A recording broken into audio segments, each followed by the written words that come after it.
एक भोंदू रहता था, पर वो इतना सीधा था कि सब प्यार से उसको भोंदू ही बुलाते थे। गायों की सेवा करता था और जिस आश्रम में रहता था वहाँ के गुरुदेव शाम को प्रवचन करते थे तो सबसे पीछे बैठ के सुनता था। भोंदू को लगता था गुरुजी जो बोल रहे हैं ये बिल्कुल सत्य है, इसमें कोई झूठ नहीं।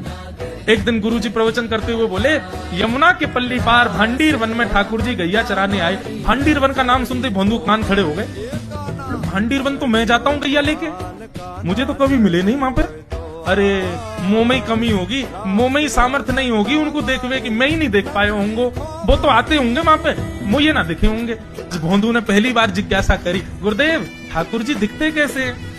तो गुरुदेव भी हंस गया, अच्छा भोंदू पूछ रहा है, बैठ जाओ बताते हैं। मोर मुकुट पहनते हैं ठाकुर जी, और बोले 2 कान हैं लेकिन कुंडल एक ही पहनते हैं। ठाकुर जी ऐसे पुष्प तोड़ के कान के ऊपर लगा लेते हैं, दोनों कानों में एक ही कुंडल को फेर फेर के पहनते। ठाकुर जी पीली पीताम्बरी, ऐसी ठाकुर जी पीली पहनते, पीली पीताम्बरी। माला कैसी पहनते हैं? ठाकुर जी ऐसी पहनते हैं पूरी पैरों तक जाए।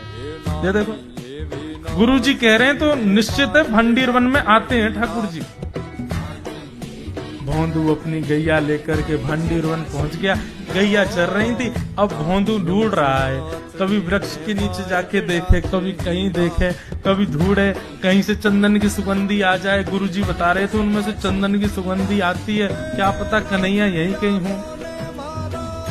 इतने भाव से, इतने प्रेम से और इतने भोलेपन से ढूंढने लगा ठाकुर जी को, और ठाकुर जी नहीं मिलते ना तो अपने आप को ही कोसता, मुंह में योग्यता ना होगी यही मारे ना मिल रहे, ठाकुर जी तो यही है। गुरु जी की बात गलत नहीं है, ठाकुर जी तो यही है।